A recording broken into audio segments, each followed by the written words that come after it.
Inside a jungle, a search team searches for a missing couple. In the middle of the area sits a cave marked by an enormous bell. The tracking dogs wander into the cave and lap water from a strange flowing stream. Later, the handler looks for the dogs and finds them unnervingly staring at each other. He brings them back to their cage, yet they keep looking at one another like they're in a trance. That night, he hears disturbing noises and checks on them, only to discover the animals grotesquely fused together. Tim flips through his old vinyl collection. He's a guitarist who recently moved into a new place with his girlfriend, Millie. They head out to a party, and Millie's friend privately tells her that Tim isn't good for her. But since they've been together for years, Millie defends him, saying he's just dealing with personal struggles.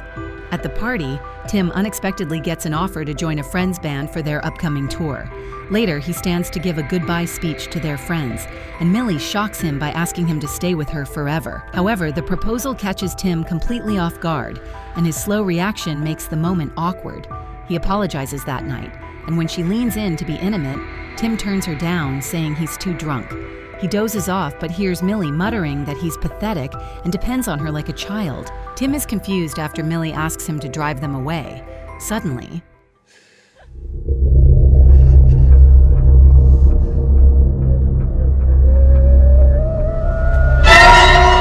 it turns out to be a nightmare. As they settle into the new home, Tim comes across an old saw that belonged to his father, though he has no plans to use it. A sudden foul smell sends him upstairs. He reaches toward the light fixture and pulls out a dead rat lodged above it. Several more rats are packed around it. Suddenly, one lets out a shrill cry, making him jump. Millie walks in, and Tim eventually disposes of them all.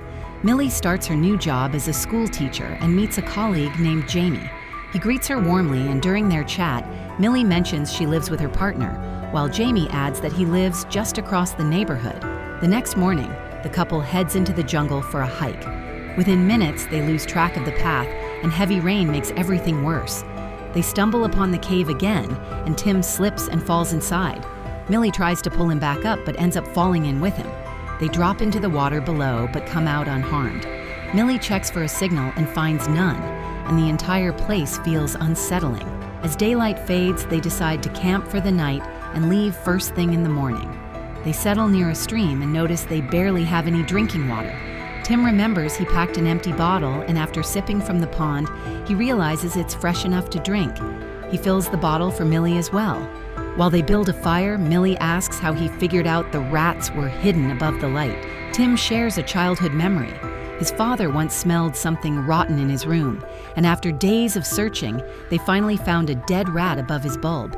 He adds that he began smelling it everywhere afterward, and recalls the day he walked in on his father's corpse, while his mother smiled strangely at him, a memory that still haunts him. They drift off to sleep, but Tim suddenly wakes and feels like he can breathe through the entire cave itself.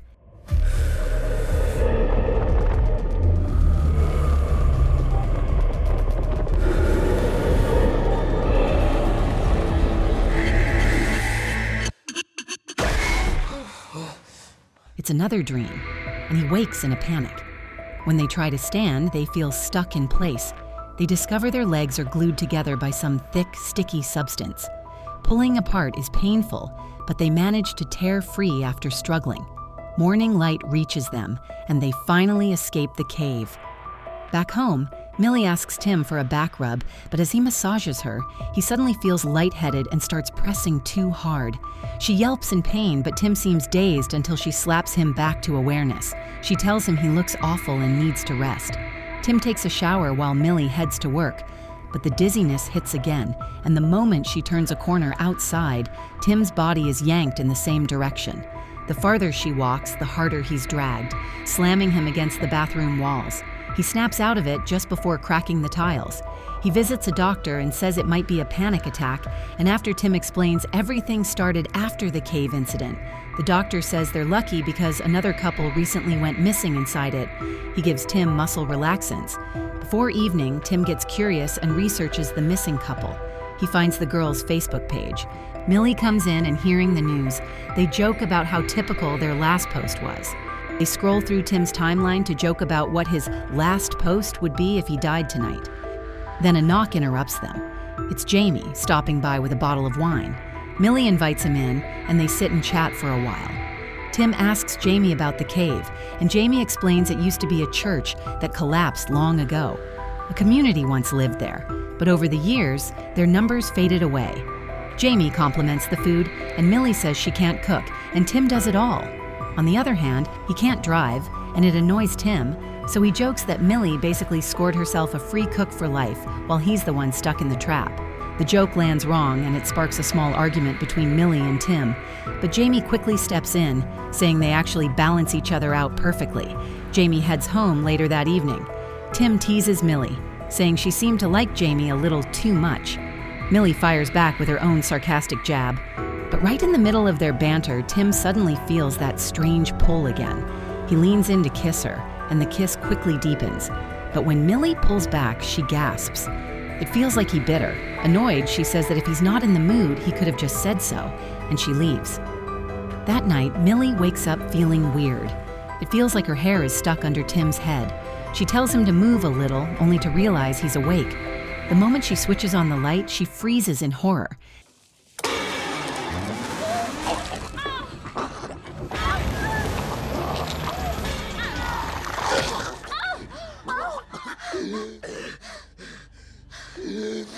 The next morning, Tim is preparing to leave for a tour.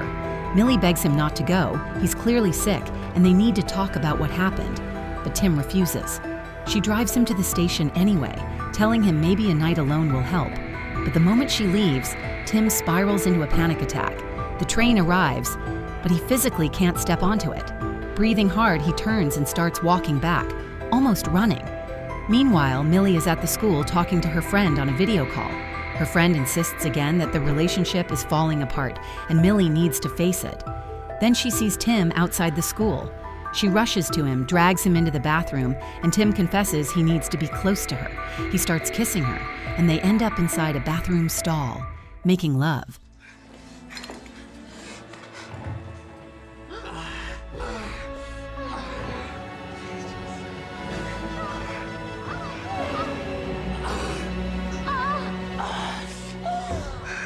When they finish, they laugh nervously until Tim realizes he can't pull out. They both try. They both panic. And then they freeze when they hear a student enter the bathroom. After the kid leaves, they push harder and manage to separate. But the pain is agonizing. Jamie suddenly appears with a student. Millie steps out, blood running down her thigh. Jamie assumes it's a medical emergency and advises her to use the staff restroom next time, then leaves. But just before exiting, he spots Tim. Millie, furious, yells at Tim for his behavior, telling him he's not trapped with her. If he wants to go, he can just go. Overwhelmed, she goes to Jamie's house to apologize for what happened at school. Jamie tells her it's fine and invites her inside. While waiting, she sees a framed photo of two men, yet neither of them looks like Jamie. As they sit down, Millie opens up about her collapsing relationship.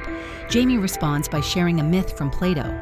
The story that humans were once born with 4 arms, 4 legs, and 2 heads. But Zeus feared how powerful humans could become, so he split them in 2. Ever since then, humans have spent their whole lives searching for their missing half. Jamie says that if Millie believes she's found hers, then that's all that matters. He adds that he once had someone he considered his other half too, but they were separated, and he's been alone ever since. He gets up to play a vinyl record for her, but Millie suddenly notices Tim outside the window. She panics and leaves immediately. She and Tim return home, and that night, Tim hears Millie fall asleep.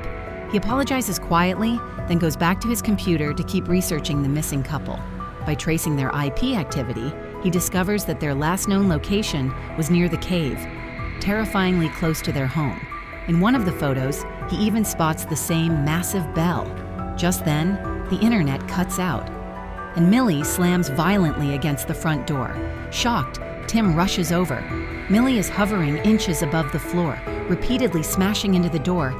He fights against the pull, manages to grab her and drags her away. She doesn't wake up until he slaps her, and when she finally does, she's terrified.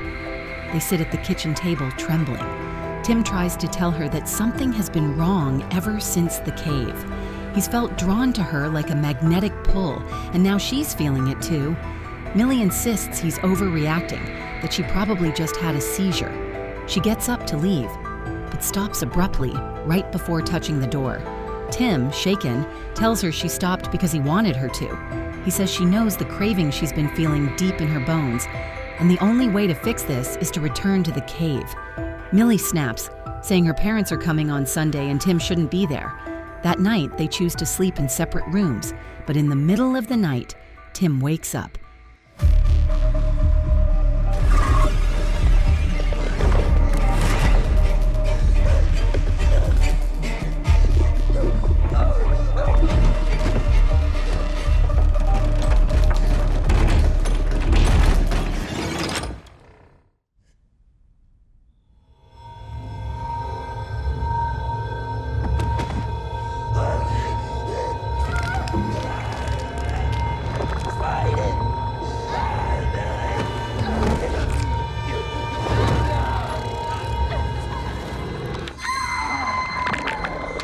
Panicking, Tim tells her to grab the muscle relaxers from the drawer. They spill all over the floor, crush the pills, and snort the powder. Somehow, it works enough to weaken the pull, but minutes later, Tim collapses, completely numb. By morning, he wakes to find Millie tying him to a chair. Their hands are still fused. Millie pours Tim a glass of whiskey, telling him it'll dull the pain, because she's about to cut the fused skin that's holding them together. Tim panics, but she promises it's the only way. She apologizes for not believing him earlier, then slices through the connection. They finally separate. Millie insists on going to a doctor, while Tim says he needs answers from the cave. She warns him not to do anything stupid the moment she leaves. But as she's about to head out, Millie realizes she left her keys at Jamie's house and goes back to get them. The second she's gone, Tim grabs a rope and a flashlight and bolts toward the cave. Millie arrives at Jamie's place, but he's nowhere to be found. Soft music echoes from deeper inside the house, so she follows it. Meanwhile, Tim reaches the cave. Inside Jamie's living room, Millie discovers a TV playing old footage of a wedding, the same church that used to stand where the cave is now. The church turns out to have been more of a cult. In the footage, couples perform bizarre rituals. When they slice their hands, the wounds fuse together, binding them as one. Suddenly, Jamie appears behind her. At the same time, something grabs Tim's leg inside the cave. It's the missing couple, partially merged into a grotesque two-person creature. They drag themselves toward Tim, who can't move because his feet are stuck to the cave floor.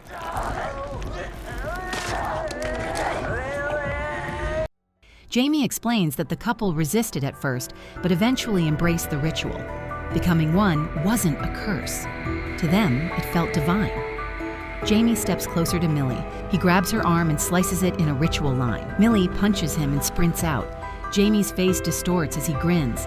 He doesn't chase her.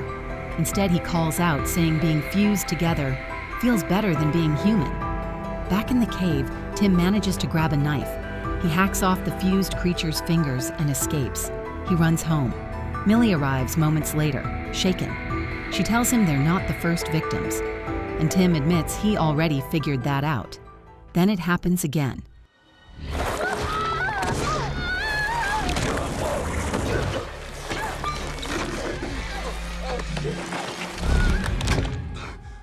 Stay back!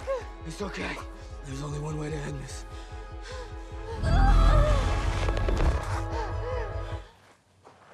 Tim drops to one knee and proposes.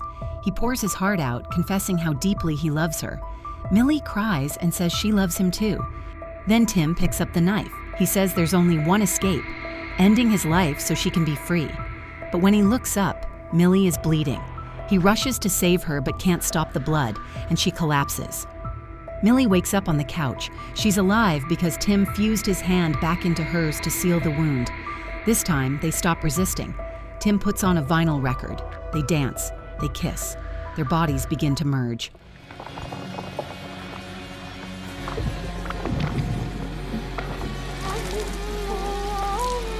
Their entire forms blend together into one twisted, inseparable being.